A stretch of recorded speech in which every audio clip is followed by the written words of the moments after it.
হরে কৃষ্ণ।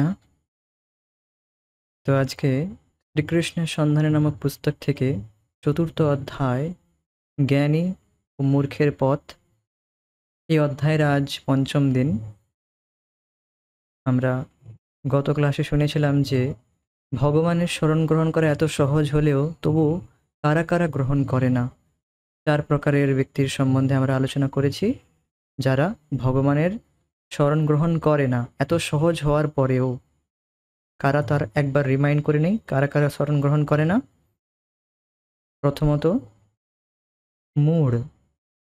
তো মূঢ় অর্থাৎ যারা বোকা, মূঢ়। আর দ্বিতীয়ত বলা হয়েছিল যে মায়া অপহৃত জ্ঞানা, যাদের জ্ঞান মায়ার দ্বারা কেড়ে নেওয়া হয়েছে। আসুরম ভাবমাশ্রিতা, আর যাদের ভাব আসুরিক ভাব সম্পন্ন, যারা যারা নাস্তিক। চতুর্থত তো হবে নরাধম, যারা মানুষের মধ্যে সবথেকে অধম, যারা তারা ভগবানের শরণ গ্রহণ করে না। তো এই বিষয়ে আমরা আলোচনা করেছি। আজকে আমরা দেখব যে কারা ভগবানের শরণ গ্রহণ করে। যে 4 প্রকারের ব্যক্তির আমরা বিষয়ে জানবো আজকে, তারা ভগবানের কাছে যায়, ভগবান শ্রীকৃষ্ণের শরণাপন্ন হয়। তো সেই 4 প্রকারের ব্যক্তির বিষয়ে আজকে আমরা আলোচনা করব। বেদে বর্ণনা করা হয়েছে যে 2 রকমের মানুষ আছে, দেবশ ও আসুরস, দেবতা ও অসুর। দেবশ কারা? পরমেশ্বর ভগবানের ভক্তদের বলা হয় দেবশ, কারণ তারা ভগবানের মতো হয়। আর যারা পরমেশ্বর ভগবানের কর্তৃত্ব অগ্রাহ্য করে তাদের অসুর বা আসুরস বলে। তো এখানে বলা হচ্ছে যে ভগবানের মতো হয় মানে কি? তারা কি ভগবান হয়ে যায়? না। দেখুন, জীব যেহেতু ভগবান কৃষ্ণের অংশ, ভগবানের অংশ, তো অংশ হওয়ার জন্য ভগবানের সাথে জীবের গুণগত ঐক্য রয়েছে, মানে গুণগতভাবে একই। যেমন একটি স্বর্ণ খনির মধ্যে এক কণা সোনাও, তার মধ্যেও সেম কোয়ালিটি থাকবে। একটি কণা, সোনার যে কণা, তার মধ্যে যেমন কোয়ালিটি, আর একটি সোনার খনি, পুরো একটি সোনার খনির মধ্যে যে সোনার মধ্যে কোয়ালিটি, সেম কোয়ালিটি থাকবে। অর্থাৎ গুণগতভাবে সমান, কিন্তু পরিমাণগতভাবে ভগবান হচ্ছে বিভু, আর আমরা হচ্ছি অণু, মানে খুবই ইনসিগনিফিক্যান্ট, খুবই ক্ষুদ্র। তো এই জন্য বলা হচ্ছে যারা দেবস। তো বলবেন তাহলে, আচ্ছা তাহলে অসুররা, তারাও তো ভগবানের অংশ, তাহলে তারা কি ভগবানের মতো গুণ লাভ করে না, বা তারা কি ভগবানের মতো গুণ সম্পন্ন হন না? তো দেখুন, দেবস বা অসুর যারাই হোক না কেন, অর্থাৎ অসুর বা ভক্ত, সবাই কিন্তু ভগবানের অংশ। কিন্তু আমরা যে বদ্ধ অবস্থায় রয়েছি, অর্থাৎ একটি আসুরি ভাবে রয়েছি, ভগবানের থেকে স্বতন্ত্র, ভগবানকে ভুলে নিজের মতো জীবনযাপন করা, এটি হচ্ছে আসুরিক ভাবাপন্ন। অসুর, অসুর মানে সুর মিলিয়ে না চলা। ভগবানের যে নিয়ম রয়েছে, অর্থাৎ ভগবানের যে নিয়ম কানুন রয়েছে, ধর্ম রয়েছে, যা করলে জীবের পরম কল্যাণ হবে, তা না করে ভগবানের যে নেতৃত্ব, কর্তৃত্ব, ভগবান যে ভগবান, তা মানব না। কি মানব? যে আমরাই ভগবান, আমিই কর্তা, আমি সর্বে সর্বা। তো এটি হচ্ছে আসরিক ভাবাপন্ন। এই আসরিক ভাবের জন্য আমাদের যে গুণ, আমাদের যে কোয়ালিটি, তা ঢেকে যায়, এটি এইভাবে বলা যায়। আর দ্বিতীয়ত, আমাদের এই ভোগ ইচ্ছার জন্য যে আমরা ভগবানের থেকে স্বতন্ত্রভাবে, আলাদাভাবে ভোগ করব, আনন্দ উপভোগ করব, তো এই জন্য আমরা এই জড় জগতে এই জন্য আমরা ফেসে গিয়েছি। আমরা প্রত্যেকেই এই ভৌতিক শরীর লাভ করেছি, এর কারণ এটাই যে আমাদের প্রত্যেকের ইন্ডিভিজুয়াল কিছু না কিছু চাওয়া পাওয়া আছে, আর সেই চাওয়া পাওয়া ভগবানের থেকে আলাদা। ভগবানের সাথে কোনো সম্পর্ক নেই, মানে ভগবান তাতে খুশি হোক কি হোক, তাতে আমাদের কিছুই অতটা, তাতে আমাদের কিছু যায় আসে না। তো এই ইচ্ছার জন্য, মানে এই যে ভৌতিক কামনা বসার জন্য ভগবান এই জগৎ সৃষ্টি করেন। তো এই জন্য প্রত্যেকটি চেতন জীব, যে আমরা যে গুণগতভাবে ভগবানের সাথে ঐক্য, এই গুণ আমাদের নষ্ট হয়ে যায়, মানে নষ্ট হয়ে যায় ঠিক নয়, মানে ঢাকা পড়ে যায় ভৌতিক সম্পর্কের জন্য, ভৌতিক সংস্পর্শের জন্য, এই জড় প্রকৃতির সংস্পর্শ করার জন্য আমাদের যে চেতনা তা ঢাকা পড়ে গিয়েছে। আর যারা ভক্তরা, তারা তো ভগবানের সাথে, ভগবানের ভক্তিপথে সবসময় লেগেই রয়েছে, তো তাদের যে চেতনা তা সবসময় ভগবত সেবায় রয়েছে। এই জন্য তাদের চেতনাটা দূষিত হয় না, কভার্ড আপ হয় না। কভার্ড আপ মতলব বুঝতে পারছেন, মানে তাদের যে চেতনা তা ঢেকে যায় না। আমরা চেতন, আমাদের গুণ হচ্ছে চেতন। আর একদম সিম্পল জিনিস, আমরা চেতন প্রাণী, কিন্তু আমরা একটি জড় শরীরের মধ্যে রয়েছি। এই শরীরটি কি চেতন? একবার প্রশ্ন করুন, এর মধ্যে কি এই শরীর, মানে যে এই যে চামড়া বা এই যে স্কিন, এনিথিং, হাড় মাংসের যে শরীর, এর মধ্যে কি চেতনা রয়েছে? এর মধ্যে চেতনা নেই, কিন্তু আমার মধ্যে চেতনা রয়েছে। মানে আমি যে, আমার মধ্যে আমি বুঝতে পারছি যে হ্যাঁ আমি রয়েছি, আমার যে অস্তিত্ব রয়েছে, এটি হলো চেতনার সংকেত। বিষয়গুলো হয়তো একটু কঠিন লাগতে পারে, কিন্তু খুবই একটু শান্ত মস্তিষ্কে ভাববেন তো খুব সহজে বোঝা যাবে যে হ্যাঁ আমি তো চেতন প্রাণী, আমার যে শরীরটা সেটা কিন্তু জড়, মানে এর মধ্যে কোনো প্রাণ নেই। তো আমি এই অচেতন শরীরের মধ্যে আমি এলাম কি করে? আমি তো চেতন। এই অচেতন জগৎ অর্থাৎ জড়, প্রত্যেকটা আশপাশের সমস্ত বস্তু দেখবেন এদের মধ্যে চেতনা নেই। এই এভরিথিং দেখছেন যা কিছু, এদের মধ্যে চেতনা আছে? চেতনা নেই। একে আমি যেমন নাড়াবো তেমন নড়বে। তো প্রত্যেকটি বস্তুর মধ্যে কিন্তু চেতনা নেই। তো আপনি প্রশ্ন করবেন যে এই অচেতন জগতের মধ্যে আমি চেতন হয়ে কেন এই জগতে এলাম? তো এর কারণ এটাই যে আমরা ভগবানের থেকে স্বতন্ত্র ভোগ করার ইচ্ছা করেছি। এবার কবে করেছি বলবেন? আহ, তো তার উত্তর শাস্ত্র বলছে অনাদিকাল আগে। অনাদি মানে অনেক অনেক দীর্ঘ অনন্ত কাল আগে। তার কোনো সময় সীমা নেই যে কবে করেছি, কিন্তু করেছি এটা শিওর, কারণ এই শরীরে এখন বর্তমান রয়েছি। এই জন্য আমাদের যে গুণ, আমাদের যে কোয়ালিটি, তা ঢাকা পড়ে গিয়েছে। কি গুণ? সৎ, শাশ্বত। আমরা শাশ্বত জীব, আমাদের মৃত্যু হয় না। আমাদের চেতনার মৃত্যু হয় না, আমাদের এই শরীরের মৃত্যু হয়ে যায়। এই শরীরটি নষ্ট হয়ে যাবে কিছুক্ষণ পরেই, কিছু সময়ের পরেই। কিছু সময় বলতে খুবই বেশি সময় নয়, এই 30-40 বছর বা any time, it can be happen any, যে কোনো সময় হতে পারে, কাল যে কোনো মুহূর্তে আসতে পারে। তো এটা যে কোনো মুহূর্তে, এই জন্য বললাম যে কোনো মুহূর্তে শেষ হতে পারে। তো এই শরীর হচ্ছে নশ্বর, আর আমাদের প্রকৃতি হচ্ছে অবিনশ্বর। জীব শাশ্বত। ভগবান যেমন, ভগবানের এই কোয়ালিটি সচ্চিদানন্দময়, তা আমরা পরবর্তী ক্লাসগুলোতে আলোচনা করবো এই বিষয়ে ডিটেলসে। ভগবান সচ্চিদানন্দময়, আর জীবও হচ্ছে তার অংশ, সেও সচ্চিদানন্দময়। কিন্তু এই জগতে পতিত হয়ে যাওয়ার জন্য, পড়ে যাওয়ার জন্য, তার ভোগ ইচ্ছার জন্য সে সেই গুণটা অনুভব করতে পারছে না। তো যারা ভগবানের ভক্ত, তারা ভগবানের মতো হয়, অর্থাৎ ভগবানের যেমন গুণ রয়েছে সেই গুণগতভাবে তারা সেই গুণ লাভ করে, কারণ তারা নিত্য ভগবত সেবায় লেগে রয়েছে। এই জন্য তাদের যে কোয়ালিটি তা তারা খোয়ায় না, হারায় না।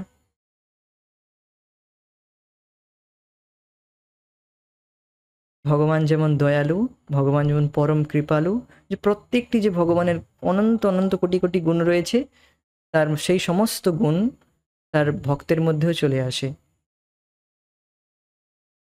যস্যাস্তি ভক্তির ভগবতি অকিঞ্চনা, সর্বের গুণেস্তত্র সমাসতে সুরা। যস্যাস্তি ভক্তির ভগবতি অকিঞ্চনা, যারা, যে ভক্তির দ্বারা, যে অকিঞ্চন ভক্তির দ্বারা, অর্থাৎ কেবল ভগবানেরই আশ্রয় নিয়েছে যারা, তারা যশাস্তি ভক্তির ভগবতী অকিঞ্চনা, সর্বেই গুণেস্তত্র সমাসতে সুরা। তার মধ্যে সমস্ত গুণ, দেবতাদের সমস্ত গুণ তার মধ্যে চলে আসে, ইভেন দেবতারাও তার মধ্যে বাস করে। আর ইভেন ভগবান, ভগবানের সমস্ত গুণ নিয়ে ভগবানও সেই ভক্তের হৃদয়ে বাস করে। তোমারও হৃদয়ে সদা গোবিন্দ বিশ্রাম। তো গোবিন্দ কোথায় বিশ্রাম করবে? যেখানে শান্তি রয়েছে, যার হৃদয়টা নির্মল হয়ে গিয়েছে, পরিষ্কার রয়েছে, তার হৃদয়ে গোবিন্দ আসবে। তো ভক্তরা, ভক্তদের হৃদয়ে গোবিন্দ সদা বিশ্রাম করে। তো এই জন্য বলা হচ্ছে যে ভক্তরা ভগবানের মতো হয় গুণগতভাবে। কিন্তু ভগবান হয় না, এটি খেয়াল রাখবেন। এটি হচ্ছে মায়াবাদ, যে এটি হচ্ছে মায়াবাদ, যা ভুল ভ্রান্তিভাবে লোককে বলানো হয়, বোঝানো হয় যে তুমিও ভগবান হয়ে যাবে, তুমিও কৃষ্ণ হতে পারো। তো এরই হচ্ছে মায়াবাদ। এর থেকে আমাদের সতর্ক থাকা উচিত। প্রভুপাদ বারবার এই বিষয়ে আমাদের সতর্ক করেন যে এই চক্করে যেন না পড়ে যায়, যে ভগবান হওয়ার জন্য চেষ্টা করি।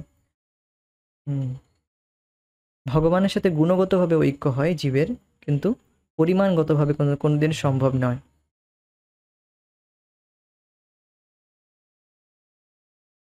আর যারা পরমেশ্বর কর্তৃত্ব অগ্রাহ্য করে তাদের আশুরস বা অসুর বলে। এই দুই শ্রেণীকে সবসময় মানব সমাজে দেখা যায়। তো কোন দুই দুই শ্রেণীকে মানব সমাজে সবসময় দেখা যায়? দেবশ ও আশুরস, অর্থাৎ দেবতা গুণ, দেবতা অর্থাৎ ভক্ত, আর অসুর। যেমন 4 রকম দুষ্কৃতিকারী আছে, যেমন আমরা 4 রকম দুষ্কৃতিকারীর কথা শুনেছি, যে নমাম দুষ্কৃতি ন মূঢ়া, নমাম দুষ্কৃতি ন মূঢ়া প্রপদ্যন্তে নরাধমা মায়া পরিত জ্ঞানা।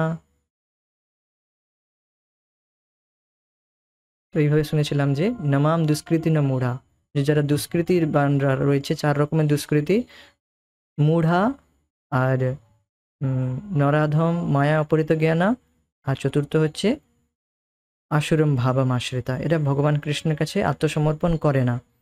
4 রকম ভাগ্যবান লোক আছে যারা তাকে পূজা করে। তো সেই বিষয়ে দেখুন পরের শ্লোকে, ভগবদ্গীতার 7ম অধ্যায় 16 নম্বর শ্লোকে তাদের শ্রেণী বিভাগ করা হয়েছে।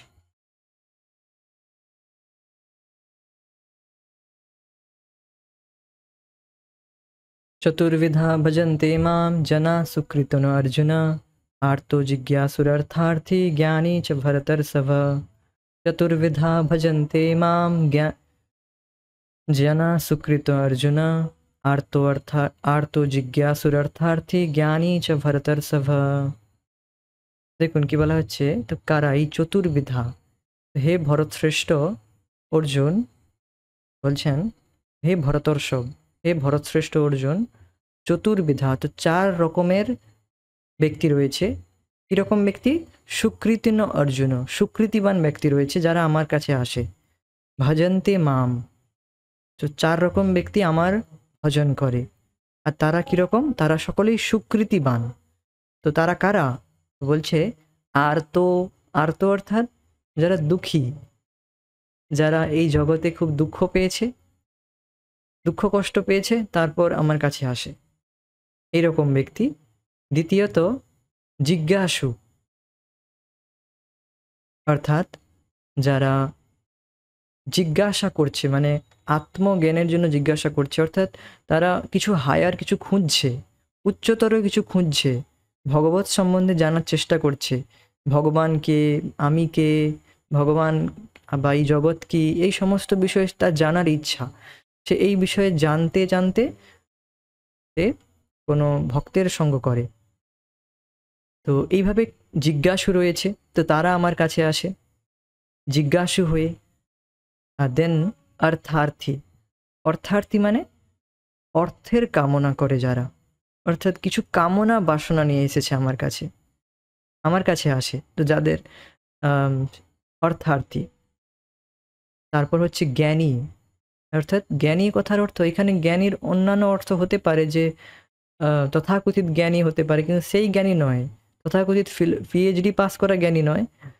জ্ঞানী অর্থাৎ যে ভগবত তত্ত্বজ্ঞানী, যে ভগবানকে জেনেছে, ভগবানের মহিমা শুনেছে, ভগবানের নামের মহিমা, ভগবানের শ্রবণের মহিমা শুনেছে, সে তখন ভগবানের শরণ গ্রহণ করে। জ্ঞানী চ ভরতর্ষভ। তো 4 রকম ব্যক্তির বিষয় যে বুঝতে পেরেছেন, আর্ত, জিজ্ঞাসু, অর্থার্থী, জ্ঞানী, এরা সকলেই কিন্তু সুকৃতিবান। সুকৃতিবান না হলে এরা কেউই ভগবানের শরণাপন্ন হতে পারতো না, কোনো অন্য দেবদেবীর কাছেও যেতে পারতো। আর্ত অর্থ যে দুঃখ পেয়েছে, অন্য দেবদেবীর কাছেও যেতে পারতো, কিন্তু না, সে ভগবানের কাছে এসেছে। দ্যাট ইজ অ্যামেজিং, এটাই হচ্ছে মহান স্বীকৃতি রয়েছে তার। আমরা দেখি যারা ভগবত ভক্তিতে এসেছে তারা সকলেই অত্যন্ত সুকৃতিবান ব্যক্তি, পূর্বজন্মের সুকৃতি রয়েছে। আর এই সুকৃতি সেই সুকৃতি নয়, এটি হচ্ছে ভগবত সুকৃতি অর্জন করেছে সেই ব্যক্তি। তো এই জন্যই সে এসেছে ভগবানের কাছে, অন্য কারো কাছে যায়নি। যেমন আর্ত অর্থাৎ দুঃখ পেয়ে ভগবানের কাছে গিয়েছে।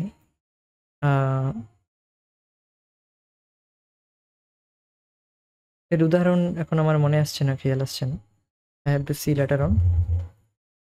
কিন্তু দেন রয়েছে জিজ্ঞাসু। জিজ্ঞাসু অর্থাৎ কিছু জানার বিষয়ে রয়েছে জ্ঞানী, যারা কিছু খুঁজছে, কিছু জানার চেষ্টা করছে, তারা বুঝতে পেরেছে যে এই জগৎ খুবই দুঃখময়, তো তারা জিজ্ঞাসু হয়। আর অর্থার্থী, অর্থার্থী অর্থাৎ কিছু অর্থের কামনা রয়েছে, তারা ভগবানের কাছেই যায়। জ্ঞানী, জ্ঞানী অর্থাৎ এই নয় যে তথাকথিত জ্ঞানী যা বললাম এক্ষুনি, কিন্তু জ্ঞানী এখানে হচ্ছে ভগবত তত্ত্বজ্ঞানী, সেই ব্যক্তি। তো এই 4 রকম ব্যক্তি ভগবানের কাছে শরণ গ্রহণ করে।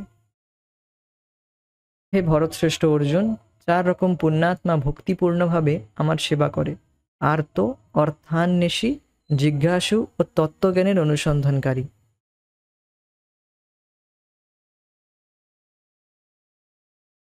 এই প্রাকৃত জগৎ দুঃখময়, আর পুণ্যাত্মা ও পাপী উভয়ই এর অধীন। শীতের ঠান্ডা প্রত্যেকেই একরকম কষ্ট দেয়, তা পাপী বা পুণ্যবান, ধনী বা গরিব কারও গ্রাহ্য করে না।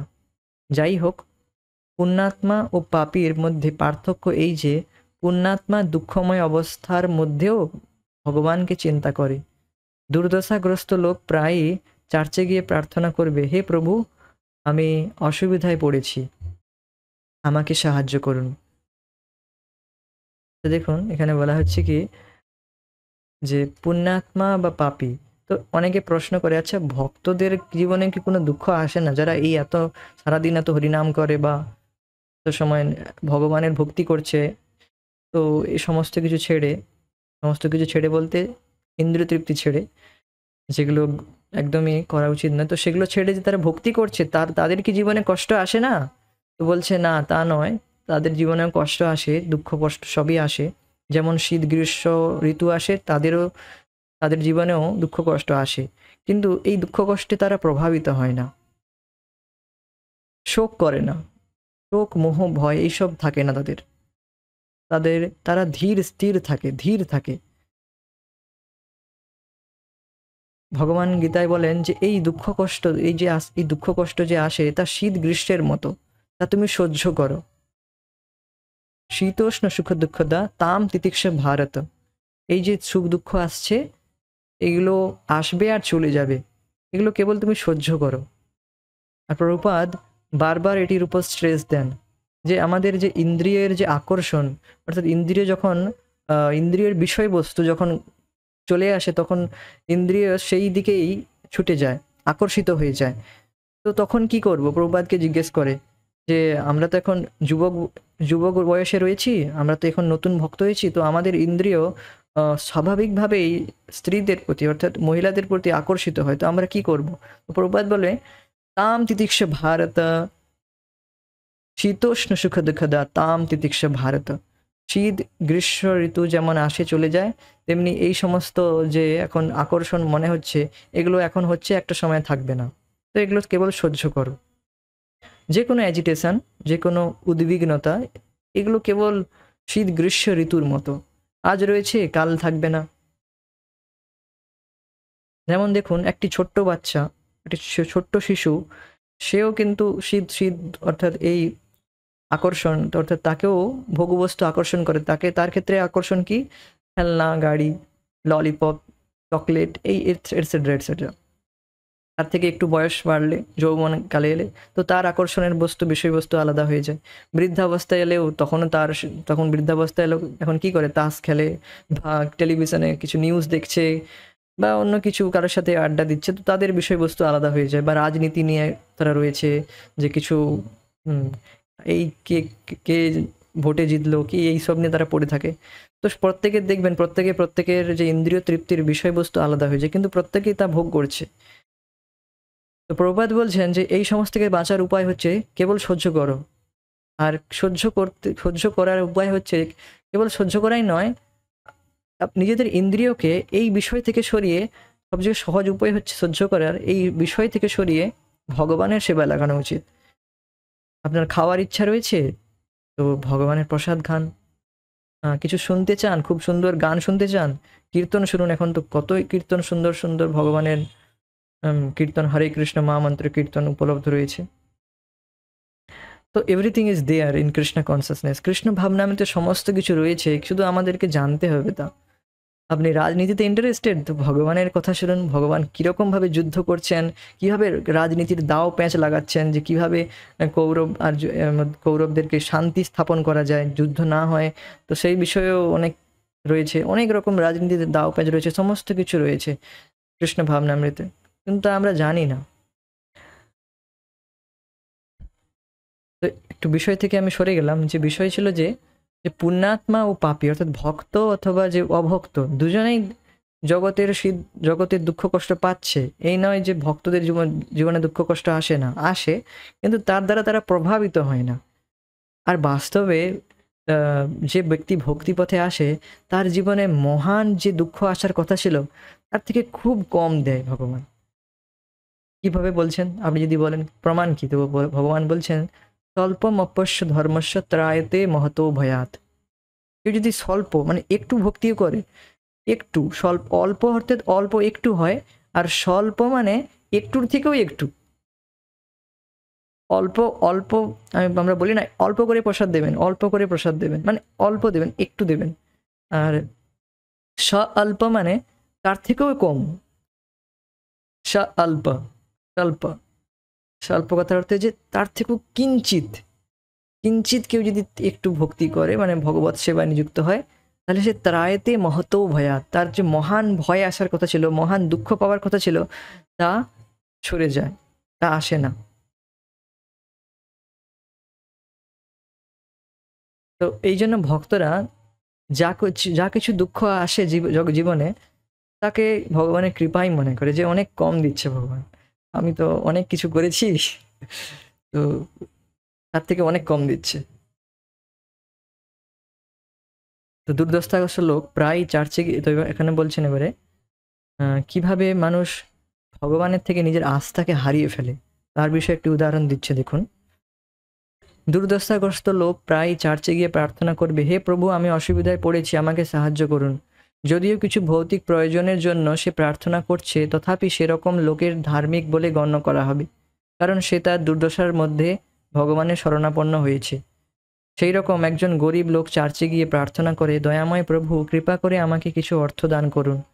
অপরপক্ষে জিজ্ঞাসুরা সাধারণত বুদ্ধিমান, তারা কোনো কিছু বোঝার জন্য তারা কোনো কিছু বোঝার জন্য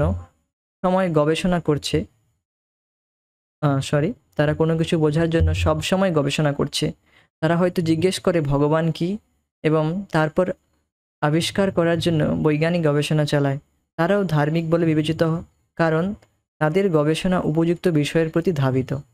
তো বিষয়গুলো বোঝার চেষ্টা করুন, যে যদি কোনো ভৌতিক প্রয়োজন নিয়ে, আর এখানে প্রথমে তো আর্তর কথা বলেছি, প্রপাত যে এখানে প্রথম ব্যাখ্যা আর্তর করেছে। আর্ত মানে যে দুঃখী, দুর্দশাগ্রস্ত হয়েছে, মানে খুবই জীবনে খুব দুঃখ কষ্ট পাচ্ছে, তো সে দুর্দশার মধ্যে ভগবানের শরণাপন্ন হয়েছে, এটি খুবই ভালো, খুবই মহান। দুর্দশাগ্রস্ত, তো এই দুর্দশাগ্রস্ত উদাহরণ শ্রীমদ্ ভাগবতমে গজেন্দ্র হাতির উদাহরণ দেওয়া হয়।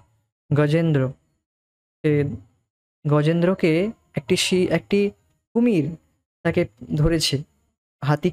হাতিটি যখন জলাশয়ে নেমেছে, তো তাকে একটি কুমির ধরেছে, সেই গজেন্দ্র হাতিকে। তো সেই সময় তার পূর্ব স্বীকৃতির জন্য, এই জন্য জনা স্বীকৃতির জন্য বলা হয়েছে, এখানে একটি ওয়ার্ড বলা হয়েছিল, দেখুন, এটি খুব গুরুত্বপূর্ণ, এই স্বীকৃতিজন। আর গজেন্দ্র হাতির স্বীকৃতি ছিল পূর্বজন্মে সে একটি রাজা ছিল, ভগবানের ভক্তি করত, কিন্তু কোনো না কোনো কারণে সে এখন হাতি হয়ে গিয়েছে। তো সে হাতি হয়েছে, একদিন সে তার হস্তিনীদের সঙ্গে বিহার করতে করতে একদিন সে একটি যে পুকুর রয়েছে, সেই পুকুরের মধ্যে সে খুব জলকেলি করছিল, জল নিয়ে আনন্দ ফুর্তি করছিল। হঠাৎ একটি কুমির এসে তার পায়ে কামড় দিয়ে ধরলো আর তাকে ধরে নিয়ে জলের মধ্যে টেনে নিয়ে যাচ্ছে। তখন তার যে স্ত্রী আর যে তার ছেলে মেয়ে বাচ্চা কাচ্চা সবাই তাকে নিয়ে আবার তাকে টানতে লাগলো, মানে স্থলের দিকে টানতে লাগলো, ডাঙার দিকে। কিন্তু তাকে কেউই টানতে পারছে না, সে পরপর পরপর জলের দিকেই চলে যাচ্ছে। তো সেই সময় হঠাৎ তার পূর্ব স্বীকৃতির জন্য, যে পূর্ব জীবনে আগের জন্মে সে ভক্তি করেছে, তো সেই জন্য সে স্বীকৃতিবান, সে স্বীকৃতি রয়েছে, সেই জন্য তার মধ্যে হঠাৎ ভগবত স্মৃতি চলে এলো, ভগবানের স্মরণ করতে লাগলো। আর সে একটি পদ্ম ফুল নিয়ে, সেই জলের মধ্যেই ছিল, তা পদ্ম ফুল নিয়ে ভগবানকে নিবেদন করলো। তো তখন ভগবান এসে তাকে রক্ষা করলো, নিজের সুদর্শন চক্র দিয়ে সেই কুমিরকে হত্যা করলো। আর গজেন্দ্র এইভাবে রক্ষা পেল। তো সে দুর্দশাগ্রস্ত হয়েছিল। তো এইভাবে আমরা জীবনে অনেক দুর্দশাগ্রস্ত, অনেক কঠিন পরিস্থিতিতে পড়ে যাই, যখন প্রায় মরণাসন্ন অবস্থায় পড়ে যেতেই পারি। তো সেই সময় অন্য কারো চিন্তা করা উচিত নয়, বাবা গো মা গো এইসব বলা উচিত নয়। This is waste of time. That time no other, কেউই আপনাকে রক্ষা করতে পারবে না, কেউই মানে কেউই, নো আদার, অনলি কেবল ভগবানের স্মরণ যদি করে। ধরুন আপনার ভগবান সেই মুহূর্তে এলো না, কিন্তু আপনি পরের জন্মে ভগবত সেবায় নিযুক্ত হয়ে যাবেন। যে ভগবানের স্মরণ করেছে মৃত্যুর সময়, তার তো কখনোই দুর্গতি হবে না। তো এই জন্যই বলা হচ্ছে যে আপনি যে অবস্থাতে থাকুন না কেন, ভগবানের স্মরণ করুন। দুর্দশাগ্রস্ত অবস্থাতে থাকুক না কেন, যে কোনো দুর্দশাগ্রস্ত অবস্থায় কেবল ভগবানেরই চিন্তা করা উচিত, আর কারণ নয়। আর কেউই রক্ষা করতে পারবে না।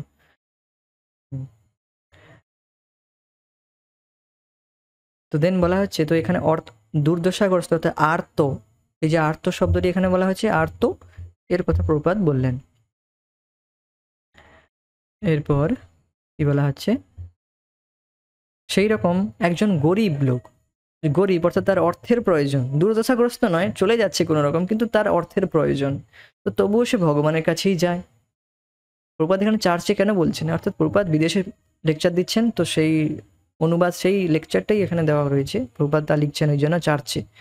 আর আমরা সাধারণত গরিব লোক মন্দিরে যায়। তো এইরকম একজন গরিব লোক চার্চে গিয়ে প্রার্থনা করে, দয়াময় প্রভু কৃপা করে আমাকে কিছু অর্থ দান করুন। তো এটিও খুবই মহান কাজ। আপনার যদি কিছু দরকার হয়, অর্থ দরকার, যা কিছু দরকার, ভগবানের কাছে চান, ভগবান অবশ্যই দেবেন। অনেকে বলে আমি তো চাইছি, কিছু দিচ্ছে না, তো ওয়েট করুন। আপনি ভক্তি করে যান, ভগবানের সেবা করে যান নিষ্ঠা সহকারে, অবশ্যই পাবেন।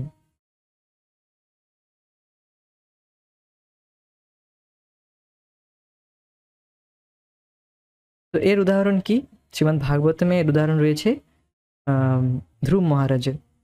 ধ্রুব মহারাজ কি চেয়েছিল? ধ্রুব মহারাজ চেয়েছিল ব্রহ্মার থেকেও উৎকর্ষ, ব্রহ্মার থেকেও অত্যন্ত উন্নত ব্রহ্মাণ্ড চেয়েছিল, জগৎ চেয়েছিল, অর্থাৎ স্থানাভিলাষী, স্থানের অভিলাষী করেছিল, স্থান চেয়েছিল, অর্থাৎ কিছু এমন স্থান, অর্থাৎ আপনারা হয়তো সেই বিষয়ে শুনে থাকবেন ধ্রুব মহারাজের বিষয়ে, যে ধ্রুব মহারাজ তার বাবার কোলে উঠতে চেয়েছিল। তো একটি ছোট্ট ছেলে সে তার বাবার কোলে উঠবে, এটা তো স্বাভাবিক, কিন্তু ধ্রুব মহারাজের ক্ষেত্রে তা ছিল না সেই রকম। ধ্রুব মহারাজ ছিল ধ্রুব মহারাজ এইভাবে একদিন তার বাবার কোলে উঠার চেষ্টা করছিল। তার যে বাবা, অর্থাৎ উত্তানপাদের দ্বিতীয় স্ত্রী, তাকে বেশি কেয়ার করত, তার প্রতি বেশি আসক্ত ছিল। তার নাম কি? সুরুচি। তার নাম সুরুচি। উত্তানপাদের দুই স্ত্রী রয়েছে, আপনার পরবর্তীকালে এগুলো চর্চা রয়েছে, তাও বলে দিচ্ছি আগে, শর্টেই বলছি, পরবর্তীকালে আমরা ডিটেলসে রয়েছে প্রভুপাদের ছোট স্মল বুক সেই। তো সুরুচি তাকে কোলে উঠতে দেয়নি, আর তাকে অপমান করলো, যে তুমি আমার গর্ভ থেকে জন্ম নিলেই তুমি এই সিংহাসনে রাজার কোলে উঠতে পারবে। তো তার খুব খারাপ লেগে যায়, কি তাহলে আমার মা কি অনেক নিচু, অনেক ছোট লোক, আমি কি তাহলে, তো তখন তার মধ্যে খুব একটা কঠোর হৃদয়ে ধাক্কা লাগলো। তখন সে বলল, আমার এই রাজ্য দরকার নেই, আমি তখন সে ভগবানের ভক্তির জন্য, ভগবত সেবা, ভগবানের ভগবানের ধ্যান করার জন্য বেরিয়ে পড়ে, ভগবানকে খোঁজার জন্য বেরিয়ে পড়ে, বনে বেরিয়ে পড়ে। আর ভগবানের তারপর ভক্তি করে ভগবত দর্শন লাভ করে তখন তিনি ধ্রুবলোক লাভ করলেন। তো তিনি চেয়েছিলেন যে আমি এর থেকে অনেক মহান কিছু পেতে লাভ করব, আর তা আমি কেবল ভগবানের কাছ থেকেই লাভ করব, অন্য কারোর কাছে যায়নি ধ্রুব মহারাজ। তো এই জন্য আমাদের যা কিছু দরকার তা কিছু ভগবানের কাছ থেকেই চাওয়া উচিত, আর কারোর কাছে নয়।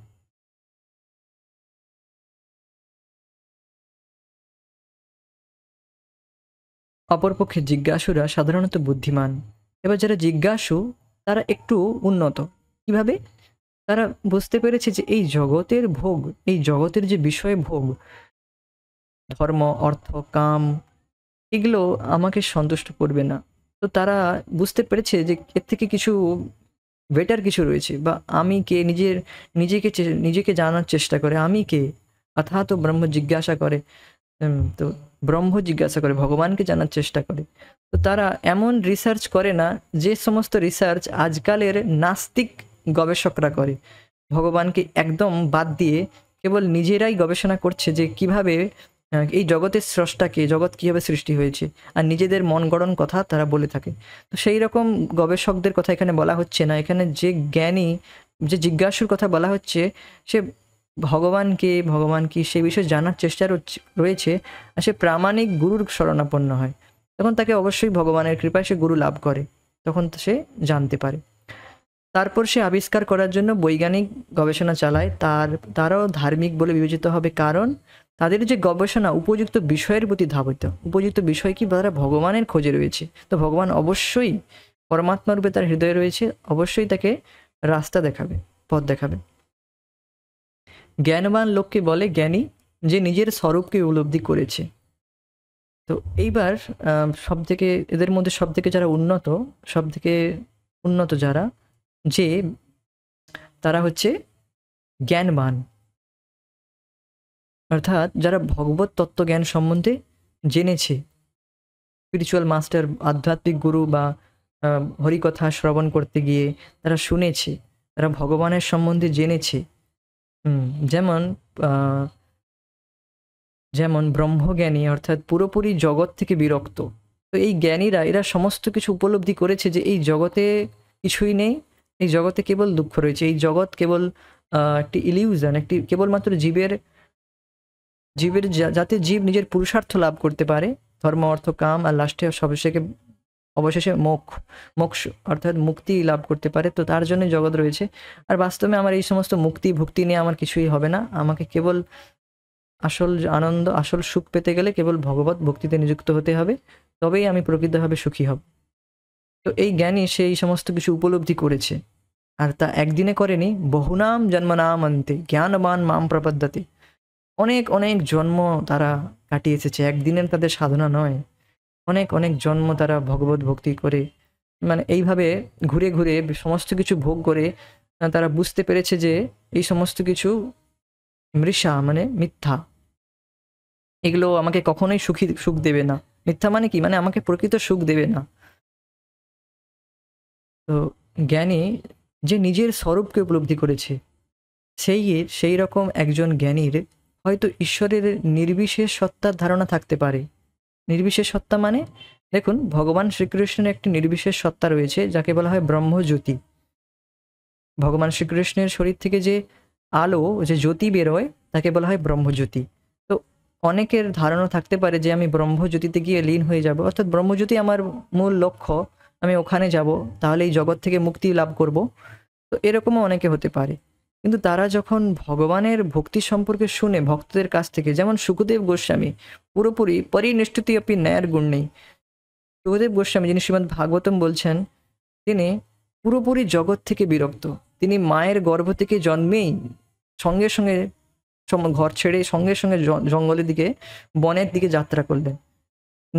না কোনো বস্ত্র পরে, কিছুই ছিল না শরীরে, ডাইরেক্ট একদম জঙ্গলের দিকে, বনের দিকে সে যাত্রা করতে লাগলো, বেরিয়ে গেল।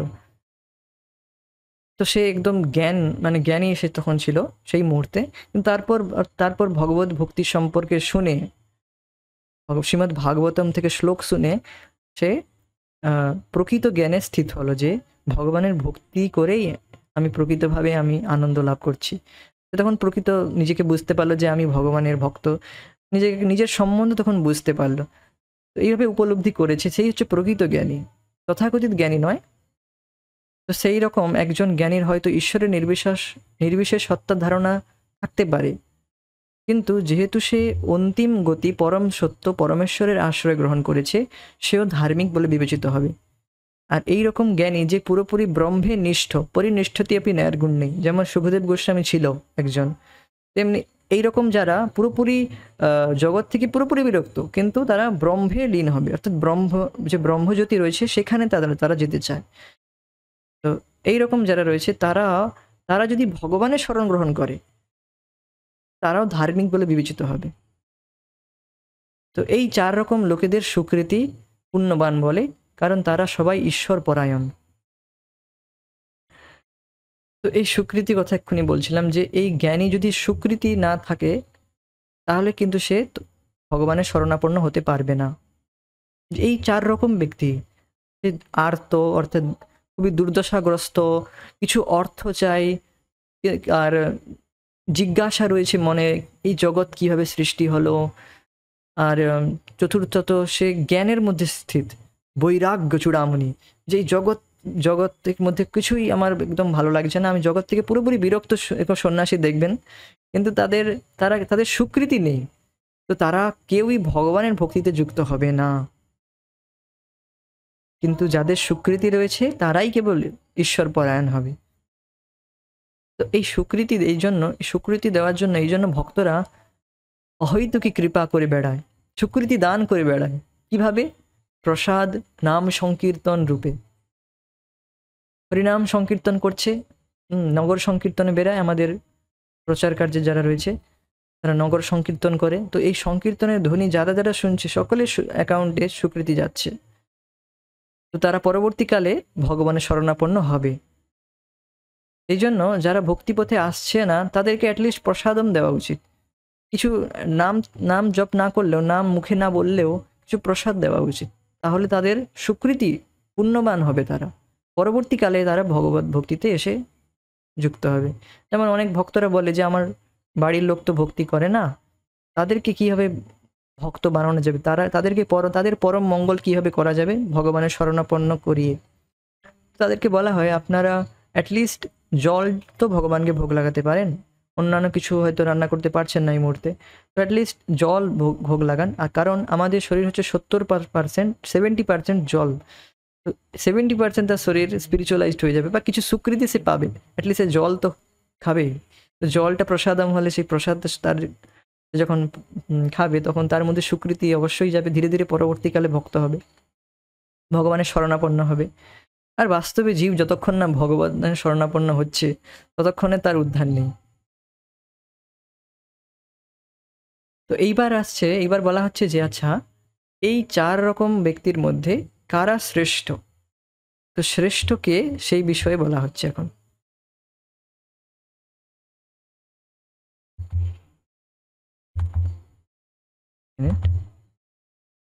হ্যাঁ, ঠিক আছে। तेषां ज्ञानी नित्ययुक्त एक भक्तिर्विशिष्यते प्रियो हि ज्ञानिनो अत्यर्थम अहम च सच मम प्रिय। तेषां ज्ञानी नित्ययुक्त एक भक्तिर्विशिष्यते प्रियो हि ज्ञानिनो अत्यर्थम अहम च सच मम प्रिय। তো তেষাম জ্ঞানী নিত্যযুক্ত, এদের মধ্যে এই যে 4 প্রকার বলা হলো, এদের মধ্যে জ্ঞানী অর্থাৎ যে ভগবত তত্ত্ব জ্ঞানী, যে ভগবানের মহিমা জ্ঞান সম্পর্কে বুঝতে পেরেছে, রিয়েলাইজড করেছে, অনুভব করেছে, এইরকম জ্ঞানী নিত্যযুক্ত, অর্থাৎ প্রত্যেক দিন আমার ভক্তিতে যুক্ত হয়, সেবা করে, নিত্য সেবায় আমার যুক্ত হয়। নিত্যযুক্ত অর্থাৎ regular, once in a week নয়, রেগুলার তারা ভগবত ভক্তিতে যুক্ত থাকে। ওয়ান্স ইন আ উইক মানে সপ্তাহে একদিন নয়, প্রত্যেক দিন তারা ভক্তি করে। আমাদের ক্ষেত্রে নিত্য মানে প্রত্যেক দিন, আর যারা জ্ঞানী, যারা ভগবত ভক্ত তত্ত্ব সম্পন্ন, যারা শুদ্ধ ভক্ত, তাদের ক্ষেত্রে নিত্য মানে 24 ঘন্টা। তো এরা এক ভক্তির বিশেষ্যতে, মানে আর অন্য কোনো দিকে তাকায় না, কেবলমাত্র ভগবান শ্রীকৃষ্ণের উপরই তারা নির্ভরশীল হয়। যে আমি অন্য কোনো দেবতার শরণ গ্রহণ করব না, না শিব, না ব্রহ্মা, না কালী, এনিথিং এলস, নাথিং। আমি কেবল ভগবান শ্রীকৃষ্ণেরই ভক্তি করব, এক ভক্তির বিশেষ্যতে। তো এইভাবে যে সমস্ত জ্ঞানী, যারা প্রকৃত জ্ঞানী আমার নিত্যযুক্ত হয়েছে এক ভক্তির বিশেষ্যতে, এরা প্রিয় হি জ্ঞানীনো অত্যর্থম। আর এই এরা প্রিয় হি, আমরা প্রিয়, খুবই প্রিয়, আমার খুবই প্রিয়, এই জ্ঞানী অতি প্রিয় আমার। আর সচ অহম সচ মম প্রিয়, আর তার কাছে আমিও অত্যন্ত প্রিয়। এইরকম যারা ভগবত তত্ত্বজ্ঞানী, এরা আমার প্রিয় আর আমি এদের প্রিয়। অ্যামেজিং না? ভগবান কিরকম বলছেন কত সুন্দরভাবে।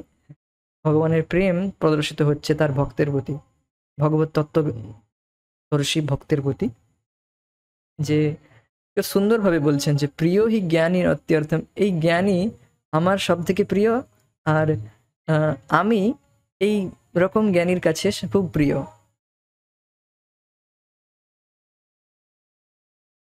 এদের মধ্যে জ্ঞানী যে শুদ্ধ ভক্তিযোগ দ্বারা জ্ঞানত আমার সাথে নিত্যযুক্ত, এই শ্রেষ্ঠ।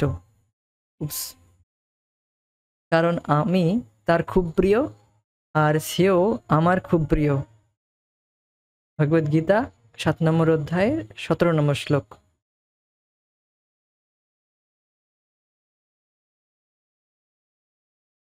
ঈশ্বর পরায়ণ 4 শ্রেণীর লোকের মধ্যে যে তত্ত্ব অনুসন্ধানের মাধ্যমে ভগবত তত্ত্ব উপলব্ধির চেষ্টা করেছে। এই তত্ত্ব অনুসন্ধান কি? তত্ত্ব মানে সত্য, তত্ত্ব অনুসন্ধান মানে যে সত্য সঠিকটা কি, সেই অনুসন্ধানে ছিল। একসময় জ্ঞানী ছিল, একসময় ওই জিজ্ঞাসু ছিল, জিজ্ঞাসু, তারপরে সে জ্ঞানী পথে এসেছে। তত্ত্ব অনুসন্ধানের মাধ্যমে ভগবত তত্ত্ব উপলব্ধি করার চেষ্টা করছে, যে কৃষ্ণ ভাবনাময় হওয়ার চেষ্টা করছে বিশিষ্যতে, সে উত্তম গুণ সম্পন্ন। বাস্তবিক পক্ষে কৃষ্ণ বলছেন যে সেই রকম ব্যক্তি তার খুব প্রিয়, কারণ ভগবানের উপলব্ধি ছাড়া তার অন্য কোনো কাজ নেই। অন্য কোনো কাজ নেই মানে কি? সে যেই কাজ করছে না কেন, অর্থাৎ যে কোনো কাজ করছে তা ভগবত কেন্দ্রিক, তার কেন্দ্র হচ্ছে ভগবানকে উপলব্ধি করা। সে দেখবে যে আমি এই কাজটা করলে কি আমার ভগবত উপলব্ধিতে বাধা হচ্ছে, তো সে সেই কাজ করবে না। এমন কাজ করবে যার দ্বারা তার ভগবত উপলব্ধিতে বাধা পড়বে না। তো অন্য সব হচ্ছে গৌণ। অন্য যে কোনো কিছু জগতে রয়েছে ভগবত উপলব্ধি ছাড়া, আর সমস্ত কিছু গৌণ এইভাবে যে দেখে, কিন্তু তাকে ছেড়ে দেয় না, গৌণ সেকেন্ডারি হিসেবে দেখে।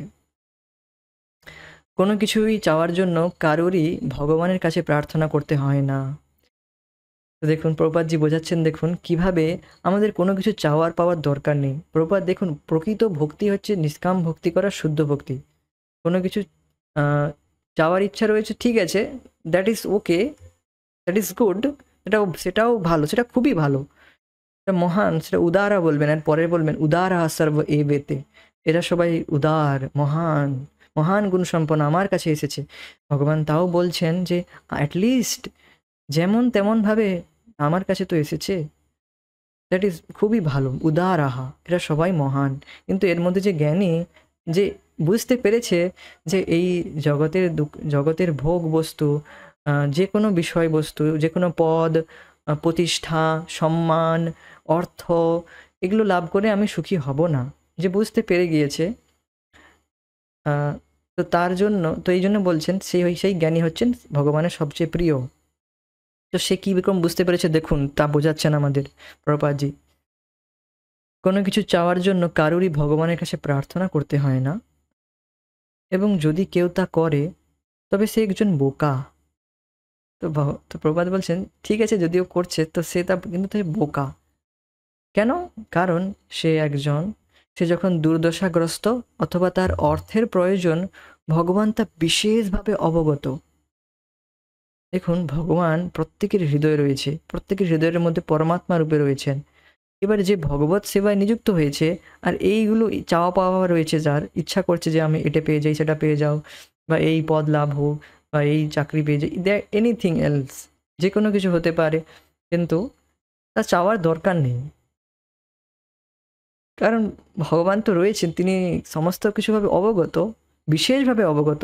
আপনি ভগবানের ভক্তি করছেন, আপনার প্রতি তো বিশেষভাবে অবগত হবেন। হুম।